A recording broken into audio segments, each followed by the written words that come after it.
दोस्तों ट्रंप की हवा निकल गई। ट्रंप की हवा निकल गई है। ट्रंप ने एक तरफा ऐलान कर दिया है। यार जलवा देखो आप, एक देश लड़ रहा था और जिसका प्रधानमंत्री जो है बहुत फुदक रहा था, तो दो देश लड़ रहे थे, ऐलान इसने कर दिया था कि जंग खत्म हो गई। दो देश लड़ रहे थे, ऐलान इसने किया था कि जंग खत्म हो गई।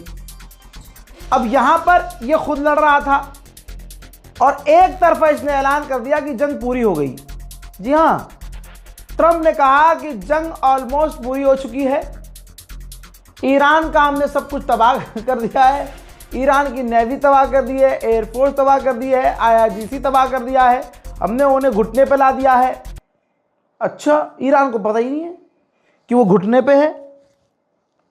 अबे ईरान घुटने पे नहीं है, तू ईरान के उस पे है, उस पे मतलब पैरों पे है। रमजान है भाई, कंट्रोल उदय। दोस्तों सॉरी आगा, सॉरी थोड़ा मैं जज्बाती हो जाता हूँ। खबर यह है कि व्लादिमीर पुतिन के पास भागा है डोनाल्ड ट्रंप, फोन किया है और कहा है कि मतलब बात चल रही है कि मैं ऐसे इंसान को जानता हूँ जो सुप्रीम लीडर जो अब बना है, मुश्तबा खामनाई, जो मुझे पसंद नहीं है, उसका रिप्लेसमेंट है, वो उनसे बेहतर है। और हिंट दिया है डोनाल्ड ट्रंप ने कि जंग खत्म करवा दी जाए। यानी ट्रंप चुपके से पुतिन के पास गया है, फ़ोन पर बात की और कहा है कि यार जंग खत्म करवाओ यार, बहुत मार रहा है भाई। डोनाल्ड ट्रंप शुरू से सोच रहा है एक तरफा, और वो एक तरफा कुछ उसका पूरा नहीं हो रहा है। अब उसने एक तरफा बात कही कि हम देख रहे हैं कि ईरान हर चीज़ पर फायर कर रहा है, अगर उसने ये चीज़ जारी रखी तो हम उसका, ईरान का ये हमला आखिरी बना देंगे और वो मुल्क उसका आखिरी हो जाएगा, यानी पूरा मुल्क मिटा देंगे।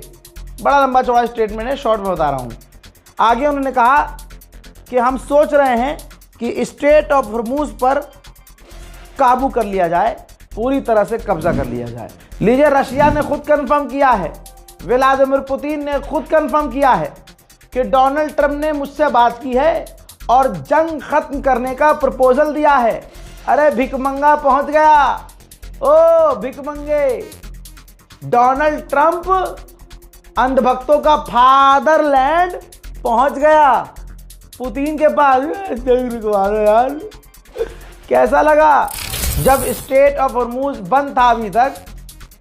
तो ये देखो, तेल के दाम $120 पर बैरल पहुंच चुके थे। ठीक, अब जब डोनाल्ड ट्रंप ने ऐलान किया और आगे यूरोप ने भी ऐलान किया कि जो हमारा तेल का भंडार है हम उसे खोल रहे हैं, तो फौरन जो तेल के भंडार की कीमत है, तेलों की कीमत है, वो तुरंत जो है धड़ाम से नीचे आई है। लेकिन ईरान ने पहले ही कह दिया था कि अगर ये तेल की कीमत कम हो भी रही है तो भंडार की वजह से हो रही है ना। कितना भंडार है, कुछ दिन में फिर से ये तेल के दाम आसमान पर पहुंचेंगे। वहीं ईरान के पार्लियामेंट स्पीकर ने बड़ी धमकी दी है और सीधा अमेरिका को कहा कि अमेरिका जो सिविलियंस को निशाना बना रहा है ना, हम इसका तगड़ा जवाब देंगे, इंतजार करो। उधर इराक के प्रधानमंत्री ने भी तबाह खामनाई को मुबारकबाद पेश किया है सुप्रीम लीडर बनाए जाने पर। हजरात, इजराइल के हालात कितने बुरे हैं, कितने बुरे हैं। तमाम लोगों से गुजारिश है, शेयर कीजिए, कोई कॉपीराइट नहीं है वीडियो पर। आप इसको यूट्यूब पर डालिए, फेसबुक पर डालिए, कहीं भी डालिए, कोई कॉपीराइट नहीं है। बस सच्ची खबर दुनिया तक पहुंचनी चाहिए। दोस्तों ये देखिए, सबूत के साथ चीज़ें सामने आई हैं। पिछले साल की पुरानी वीडियोस इजराइल शेयर कर रहा है कि हमने ईरान के फाइटर जेट तबाह किए हैं। यानी झूठ देखो, इजराइल दुनिया की जो सबसे खतरनाक ताकत है, शैतानी ताकत, उसको भी अब झूठ दिखाना पड़ रहा है। अपने आप को मजबूत दिखाने के लिए पिछले साल जो 12 डेज वॉर हुआ था, उसमें ईरान के जो फाइटर जेट इसने तबाह किए थे, वो पुराने वीडियोस निकालकर दोबारा पोस्ट कर रहा है कि हमने ईरान के फाइटर जेट तबाह किए हैं। बहुत बढ़िया भाई, बहुत बढ़िया। इराक के लड़ाकों ने जिम्मेदारी ली है कि हमने इराक की सरजमीन से कुवैत में अमेरिकी ठिकानों पर बमबारी की है और ड्रोन और मिसाइल दागी। ईरान के राष्ट्रपति पेजेश्कियान को रजब तैयब एर्दोगान ने फोन किया, तुर्की के राष्ट्रपति ने, और कहा भाई क्यों मार रहे हो हमें, हम तो तुम्हारे साथ हैं। पेजेश्कियान ने कहा कि भैया हमने तो दागी नहीं मिसाइल, आप जांच करवा लो या हम जांच करवा लेते हैं या दोनों मिलकर जांच कर लेते हैं। इस पर एर्दोगान को यकीन हो गया कि ये कारनामा, ये कर्मकांड इजराइल का है। बल्कि पेजेश्कियान ने कहा कि अगर आपको यकीन नहीं है तो मैं आगे की बात ये कह दूं कि मैं तो शांति चाहता हूं और मैं तो ये कह रहा हूं कि आपस में जो टेंशन बढ़ गई है इसको खत्म करने के लिए आप जैसा चाहते हैं हम करने को तैयार हैं। मेडिटेरियन सी में फ्रांस का एक एयरक्राफ्ट कैरियर है। भाई इमैनुअल मैक्रोन फ्रांस का जो राष्ट्रपति है वो अपने हेलीकॉप्टर में सवार होकर अपने उस एयरक्राफ्ट कैरियर पर पहुंचा है और उसका पूरा दौरा किया है। कहा जा रहा है कि ये एयरक्राफ्ट कैरियर मिडिल ईस्ट जा रहा है अरब देशों को ईरान के हमलों से बचाने के लिए। ट्रंप ने क्या ऐलान किया कि जंग जो है पूरी हो चुकी है, पूरी हो गई है। अबे ईरान ने कहा था शुरू तुमने किया है, खत्म हमारे हिसाब से होगा। ईरान के ऑफिशियल ने कहा है कि अब से हम जो भी मिसाइल दागेंगे उसमें विस्फोटक जो धमाकेखेज चीजें होंगी वो 1 टन की होंगी। हजरात, अब मैं आपको ऐसा वीडियो दिखाऊंगा जिसमें आप कहेंगे कि भाई ये तो कोई और ताकत है ईरान के पास। भाई वीडियो नजर आ रहा है कि ईरान की एक मिसाइल आ रही है और इजराइल के 3 रॉकेट एयर डिफेंस सिस्टम से निकलते हैं और ईरान के उस मिसाइल को मारने की कोशिश करते हैं, लेकिन ईरान की वो मिसाइल को नहीं मार पाते और उनको चकमा देते हुए ईरान की मिसाइल इजराइल में जाकर गिरी। तो दोस्तों, ये कौन सी ताकत ईरान का साथ दे रही है कि ईरान के हल्के फुल्के ड्रोन को भी अमेरिका इजराइल के डिफेंस सिस्टम नहीं रोक पा रहे हैं। भाई अमेरिका की ही मैगजीन है, अमेरिका की मैगजीन क्या छापा है, ऑपरेशन एपिक कंफ्यूजन, यानी डोनाल्ड ट्रंप को इस गुलाबी सुअर को पता ही नहीं है कि अब क्या करना है। जंग शुरू कर दी, लेकिन अब क्या करना है, जंग खत्म करने के बाद क्या करना है। फिलहाल अब ये सब चीजें कैसे बर्दाश्त करनी है, कैसे कंट्रोल करनी है, कैसे छींचा लेकर मिटाना है, संभालना है, उस पर ध्यान दिया जा रहा है। इजराइल के लोग कुछ ही दिनों में अपना मुल्क छोड़कर भागने लगे। इजराइल के बेन गुरियन एयरपोर्ट पर लगातार लाखों की भीड़ है। ऐसे में सायरन भी और बज गया, ईरान की मिसाइलें आ गईं। अब तमाम पैसेंजर्स तुरंत एयरपोर्ट के नीचे बंकर में भागते हैं और उसके बाद बंकर का मंजर ये है।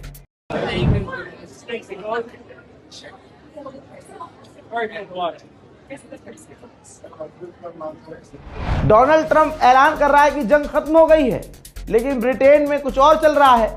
ब्रिटेन में फ्यूल टैंकों के करीब, गैस स्टेशन के करीब लंबी लंबी कतारें हैं, क्योंकि तेल और पेट्रोल डीजल के दाम तेजी से बढ़ रहे हैं। उधर सऊदी अरब ने किया ऐलान, जानकारी दी है कि हमने 3 ड्रोन्स को मार गिराया है जो ईरान के थे। ओहो, ईरान के विदेश मंत्री कह रहे हैं कि अभी हमारे पास और भी सरप्राइजेस हैं, हमारे पास स्टोरेज में बहुत सारी चीज़ें हैं, चिंता मत कीजिए, अभी जंग जारी रहेगी। भाई ईरान की फौज ने तो भाई साहब बम्बू लगा लिया है, सरसों का तेल और सांडे का तेल एक साथ लगाकर लट पकड़ रहे हैं। ये देख लीजिए, जो IRGC की ग्राउंड फौज है उसने कहा है कि हम इंतजार कर रहे हैं अमेरिका की फौज का। दोस्तों कमाल ही हो गया, ईरान बहुत खौफनाक लड़ रहा है और बहुत बुरी तरह से पीट रहा है। आप लोगों ने जो मेरी इज्जत रखी है, मैं आप लोगों का शुक्रिया अदा करूंगा कि 9 मार्च एक बार आवाज़ देने पर जिस एम्बेसी में, ईरान एम्बेसी में लोग जा नहीं रहे थे, मेरी मोहब्बत में लोग आए और आपने यकीन दिलाया कि आप मेरे हैं। हजरात, वहाँ पर हज़ारों लोग पहुँचे, हज़ारों लोगों ने कॉन्डोलेंस बुक में अपना शोक व्यक्त किया, घंटों वहाँ बिताया। हमारी मुलाकात खुद ईरान के एम्बेसडर से करवाई गई, ईरानियन ऑफिशियल से। वहाँ तमाम ईरान के ऑफिशियल्स को इस बात का एहसास हो गया कि ये कोई गोदी मीडिया का पत्रकार नहीं आया है जिसके पीछे कौम घूम रही है, जिसके पीछे मुसलमान सलाम कर रहा है, उसके गले लगना चाह रहा है।